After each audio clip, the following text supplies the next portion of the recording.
So he's meeting me here at the Capitol to discuss marijuana legalization on a federal level and what Republicans and Democrats have to do to make this happen. Does he look anything like this fella? Could be this guy right here. Dana, pleasure. Good to meet you, buddy. God bless. Likewise. It seems like with your kind of a similar fight against cannabis, where everybody knows it's, you know, it was a bad idea to have the prohibition on cannabis. Is it all coming together now where it may have taken a while, but in the end? I think that what you had were before, where you had people, disliking something very heavily or disliking a person very heavily. In a democracy or a democratic government, there comes a point when an event or something will happen that will open people's eyes, and they will then see things differently. Because most people, what they're doing is they're not paying attention. They're paying attention to their own life, and thus to get them active on anything that is a particular policy, you really have to go through a lot of gyrations or something big to get their attention. I mean, 9/11 got their attention. Pearl Harbor got their attention. I guess all those dead bodies in the Civil War got their attention. So riffing on that, which is not anywhere I thought we'd be going. No, it's but okay. So you talk about slavery. We're talking about slavery, and we're talking about the disenfranchisement of minority folks. Well, slavery itself, no matter who it is bad. It's evil. But if you look at incarceration rates, which I know one of your platforms is, why are we putting so many people in jail? Mostly minority folks who ruins their entire life. Who can't afford a lawyer. Right. That's the reality of it is. The reality is we've got people who in upper middle income neighborhoods, if they're caught, and have been caught for the last 20, 30 years with a baggie of marijuana, they get arrested, and then within an hour or two the lawyer shows up, and daddy's friend is the lawyer, and says, hey, we got bail for you, getting out of here. And so they don't even spend a night in jail. And with somebody from a lower income neighborhood who gets arrested, what happens? They're in jail for 2 or 3 days, and finally, with a bunch of criminals, who knows what's going to happen. Possibly violent criminals. Yeah, that's right, and everything. And so anyway, they end up a few days, if they're lucky, later comes the public defender, says, I think you really have to plead guilty to this, and then it'll be better for you, and they won't give you as long a sentence. Where the other guy, the lawyer's already worked out a deal with the judge, and that guy doesn't even have a criminal record. Oh, they just wiped it clean. Yeah, that's right. And this poor guy from the poor neighborhood who doesn't have that lawyer to work for him, for the rest of his life, he can't get certain jobs. He's got, he's someone who's been convicted of felony. No, and it's just rinse and repeat, and then the entire thing is just more people in prison, more people that can't get jobs, and you have people arguing that marijuana should be illegal. Yet it seems to be one of the biggest job growth industries in America. Right. Yeah. Well, there's. I think we've got to really look back. Once we get the job done here, we got to look back to see why cannabis was made illegal in the first place, and what came from the point where we had an American system in which people believed in individual liberty. That was what it was all about, right? Freedom, and where our founding fathers, when they set up the Constitution, they said, no, all the criminal justice issues are going to be left to the local levels. We don't want to have a federal police force. We end up with the DEA, and we got 3 or 4 federal police forces busting down doors out there. And so we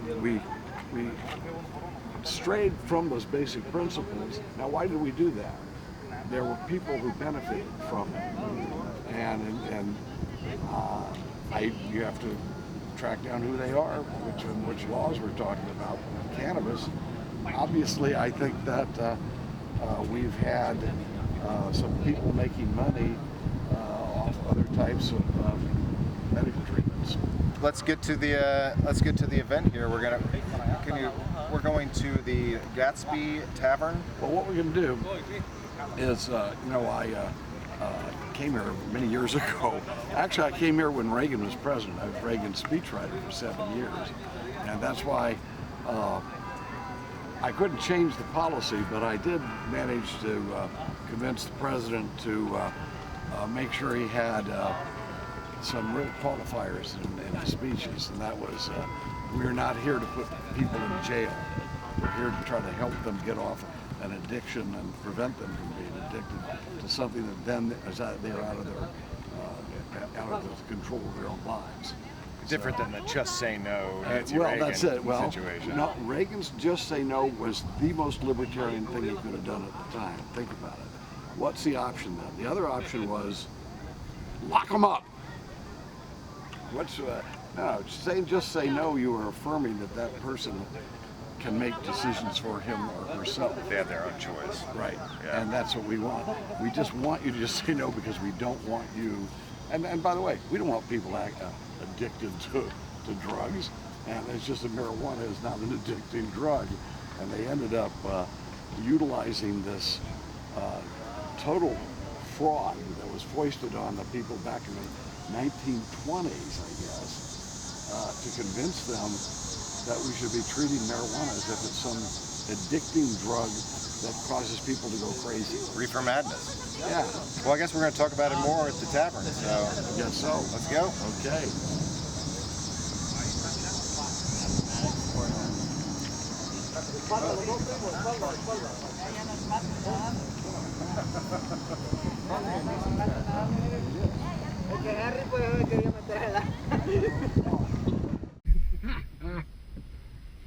I can take the top off and stuff if you want to get the California vibe. This is fine. So, Actually, you're gonna need to pull up these windows too, Jim. That's fine. That AC. Alright, so we're going to hit 233 East. I want to get back into the conversation we're having. no, you just, I'll direct you where we're going. Okay, cool. Good. I just don't recognize these buildings now. Yeah, things seem to change a lot, as I've noticed with cranes this way and that. I have obviously had, there's a lot of libertarian ideology in what I believe, but I try to be reasonable and responsible and not just some libertarian ideologue.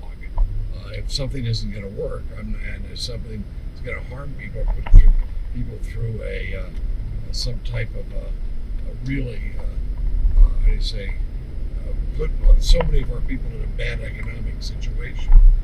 Yeah, you got to ease things in, and you've got to and be responsible in your reform.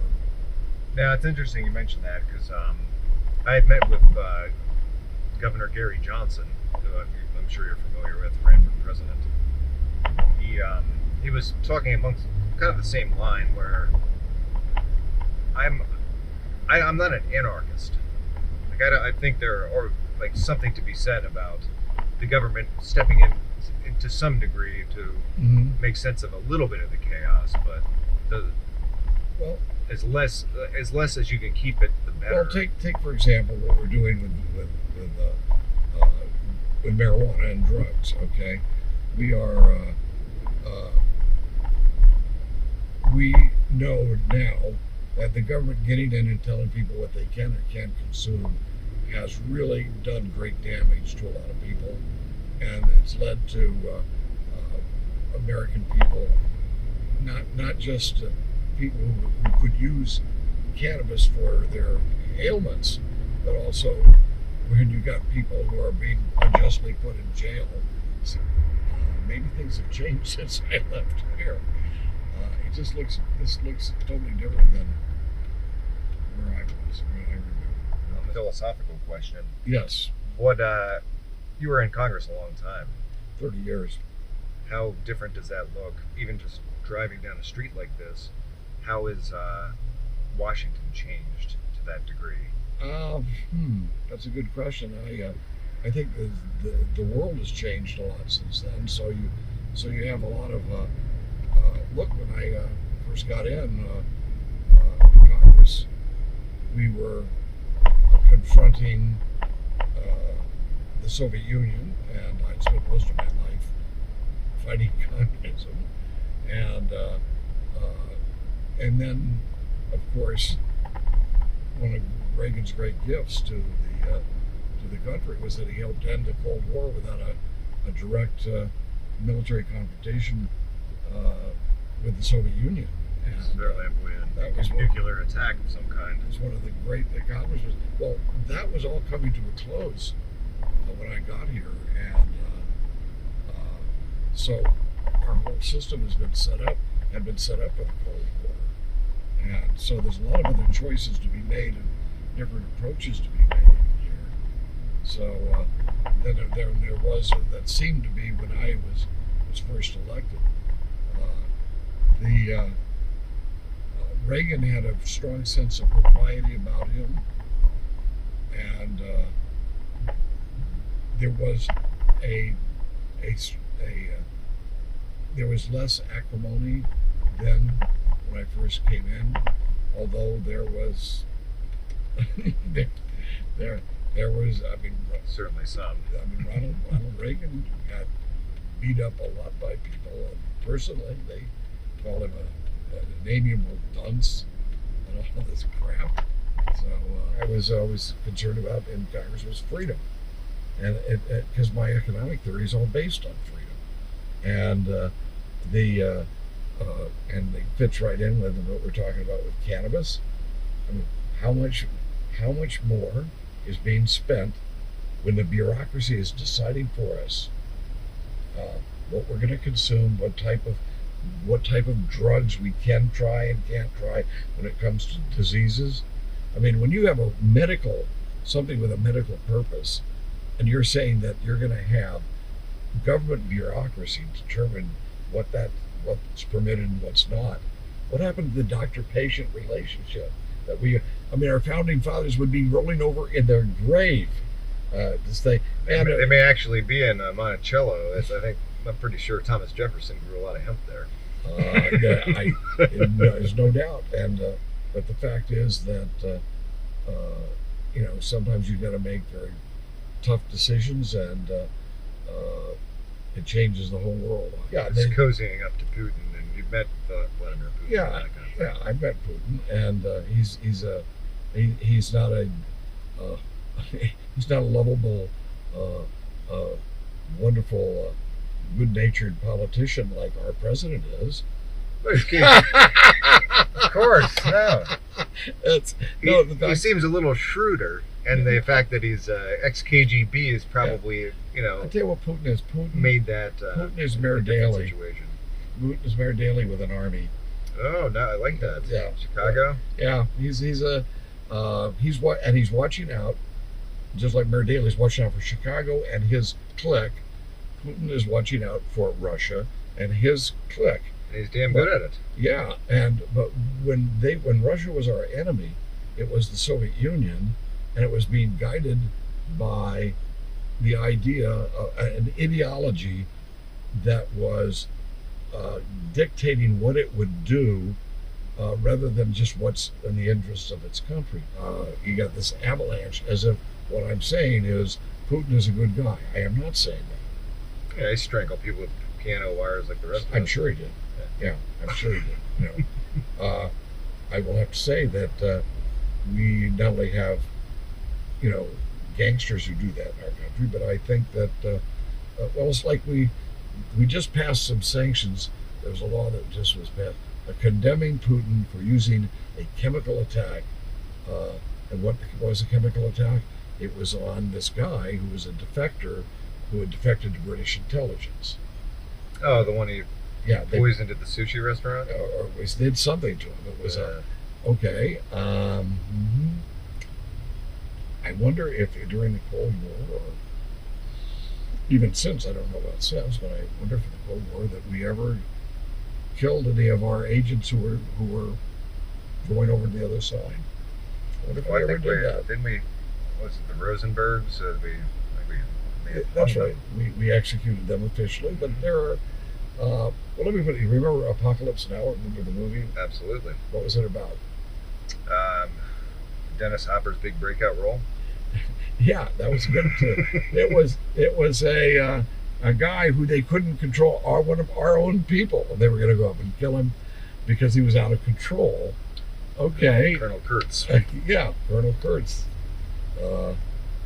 I actually was up with the Mountain Herd tribes during the war, and that was very, very interesting.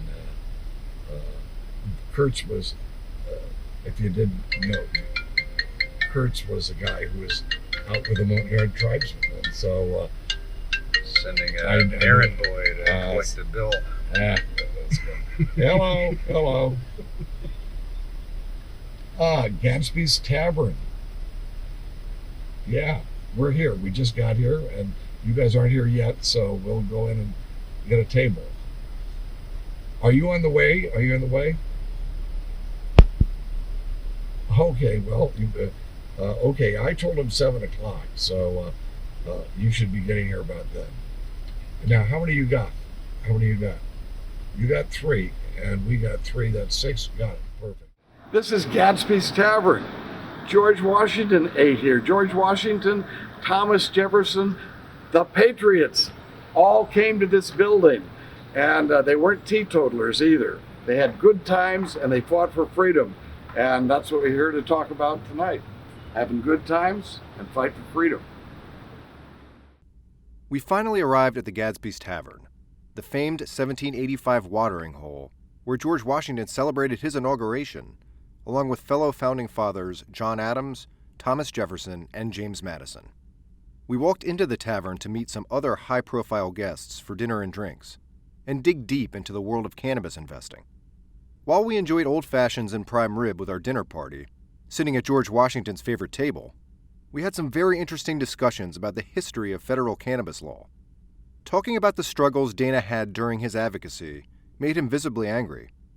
Representative Rohrabacher was clearly way ahead of his time. He told me that it was an inalienable right for Americans to be free to do as they wished, as long as it didn't impede on others to do the same. He told me that the government should not be standing in the way of Americans' right to safe and effective medicine. Now, Mr. Rohrabacher works as a consultant for some of the most interesting and lucrative cannabis companies operating today. I can't share the intimate details about our discussions here. I swore I wouldn't. And I don't bring up the fact that I'm rubbing elbows with congressmen and cannabis insiders to brag. I do feel that it's important to note that I reach out and meet with people like this because I honestly think it's the only way you can really find the truth about the cannabis companies I invest in and the government that to this day controls them. But I will share with you a few things he told me that get to the heart of the government versus cannabis conundrum. Quoting Mr. Rohrabacher, "As is often the case, the American people were far ahead of their government. And in the case of cannabis policy, they demanded change years before it came. As a member of the U.S. House of Representatives, I was one of the first to recognize the problems with America's cannabis policy and the corresponding demands of the American people. Throughout my career, I engaged in political battle against nonsensical controls of our personal lives, the stifling of medical research, and police state repression. And in this particular case, I realized that the freedom we herald as Americans was being put in jeopardy by the quote-unquote righteous goal of preventing adults from consuming weed. In this new era, the very real health-related benefits of cannabis are being verified, and at long last being put to use to alleviate the needless suffering of millions of people. Arthritic seniors, children with epilepsy, cancer patients who have lost their appetite, America's veterans struggling with PTSD. They all have a new option to deal with their agony. The waste of limited law enforcement resources, from that spent on judges, jailers, prosecutors, and of course police, has been reduced. The drug cartels in places like Mexico and Colombia have lost market share. Cannabis users have a better idea of what they are consuming, thus reducing their exposure to poisons. And many in our poor neighborhoods are being spared the radicalizing trauma of unequal justice. The fight for cannabis freedom is not over. Congress can lay a solid policy foundation by the end of this session, as long as the players don't get too political. Now it is the most important time for the fledgling cannabis industry to seek cooperation amongst all of the political forces at play. It is time to achieve specific goals. That is never an easy task in Washington, but we have today a dynamic that has gone almost unnoticed, or at least downplayed. The leaders of the Democrat Party in the House are for cannabis reform. Republican leadership and other prominent Republican senators will be supportive of reforms if the bill that passes is bipartisan. And perhaps least appreciated, President Trump on a number of occasions publicly stated his support for legalizing medical marijuana and leaving adult recreational use up to the states. This fact can't be ignored and should be the factor that greases the wheels toward enactment of major cannabis reform this session. Now is our time to speak up and stand together. Join me in making our voices heard. Currently, Representative Rohrabacher is mobilizing an informal coalition called the Cannabis Coalition for Freedom. This coalition will be open to anyone who opposes marijuana prohibition and favors cannabis freedom. Now, I will say that this dinner included a lot of different voices in the cannabis industry. Politics were left and right, but business was front and center. The cannabis industry can create thousands of new jobs here in the United States. It can help treat diseases that were previously untreatable. But sitting here in the nation's capital, it finally occurred to me that both Republicans and Democrats can do something for the benefit of all Americans. Like Mr. Rohrabacher's old boss Ronald Reagan once said, "Government exists to protect us from each other. Where government has gone beyond its limits is in deciding to protect us from ourselves." Judging by my time in Washington, D.C. today, I feel this is well within our reach.